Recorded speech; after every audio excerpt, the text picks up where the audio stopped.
Hola, ¿qué tal? Muy buenos y, como pueden ver ustedes, londinenses días, en una mañana bastante fresca. La revisión de los datos del crecimiento del PIB del primer trimestre de 2023 de la economía de los Estados Unidos ha revelado un sorprendente vigor, una sorprendente fortaleza.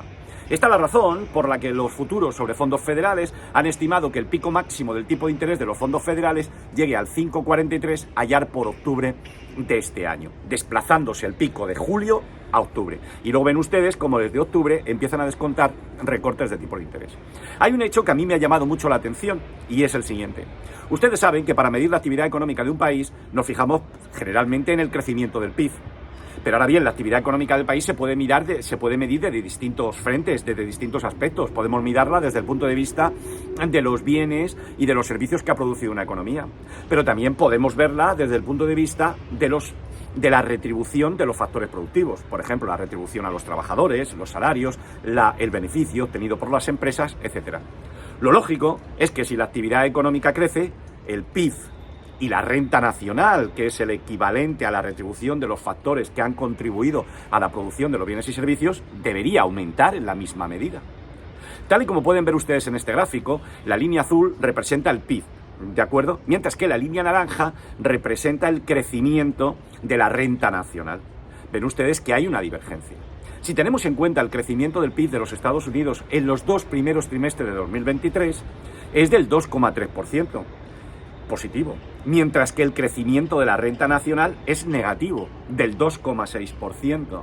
Por lo tanto, nos encontramos que existe una enorme divergencia entre el dato del crecimiento del PIB y el dato de crecimiento de la renta nacional. Uno aumenta y la otra se contrae. Esta divergencia no es muy lógica.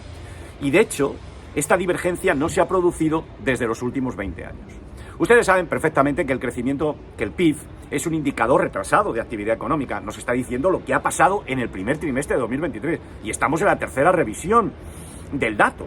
¿De acuerdo? Que es decir, que hay una primera estimación, luego se rectifica y luego se ha vuelto a rectificar. A mí me llama la atención el hecho siguiente. Ustedes saben perfectamente que el fuerte crecimiento del PIB de los Estados Unidos se debe, por un lado, al consumo, gracias al exceso de ahorro que han tenido los consumidores norteamericanos durante el COVID y a las transferencias que recibieron del gobierno federal. Bueno, pues hay un gráfico muy importante, tal y como pueden ver ustedes aquí, en el que nos recoge la evolución del exceso de ahorro. La línea negra representa la evolución del exceso de ahorro en los Estados Unidos y ven ustedes que ese exceso de ahorro ya está desapareciendo. Por lo tanto, deberíamos pensar que el ritmo de crecimiento del consumo se puede frenar en los próximos meses. Finalmente, a la hora de analizar el dato del PIB, hay que fijarse también en que prácticamente el 47% del PIB de los Estados Unidos, el gasto público, representa aproximadamente el 47% del PIB de los Estados Unidos. Por lo tanto, la cifra del PIB se puede haber visto alterada por el aumento del gasto público. Ahora bien, hay un hecho muy importante. Ayer vimos cómo la rentabilidad de los bonos y la rentabilidad de las notas, especialmente la rentabilidad de los bonos a 10 años, cuando llegó a la recta directriz alcista, rebotó significativamente. ¿Esto qué significa?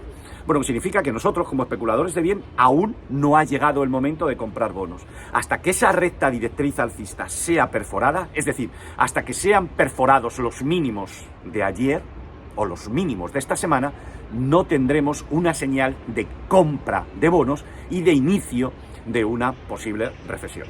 Dicho esto, nos vamos al S&P 500. Bien, en primer lugar debemos de tener en cuenta que el martes es festivo en los Estados Unidos y el lunes hay media jornada de negociación y que los norteamericanos este fin de semana es plenamente festivo.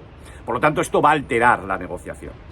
Ustedes saben perfectamente que expira el collar de JP Morgan y hemos visto cómo el soporte de la zona 4.335 ha funcionado. Ahí la gente canceló posiciones cortas, la gente vendió las opciones put que tenían y el S&P 500 ha rebotado. Tal y como pueden ver ustedes, la tendencia a corto plazo del S&P 500 es alcista.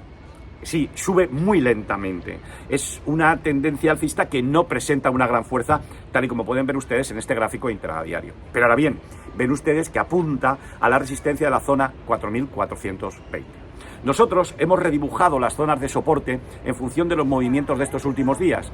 Y a mí me gustaría que se fijasen ustedes en ese soporte que hemos dibujado en primer lugar en 4.375. Mientras el S&P 500 se mantenga por encima de 4.375, nosotros en Bolsa Cava, con nuestro sistema de especulación, vamos a considerar como escenario más probable que el S&P 500 siga subiendo a la zona 4.420. ¿De acuerdo?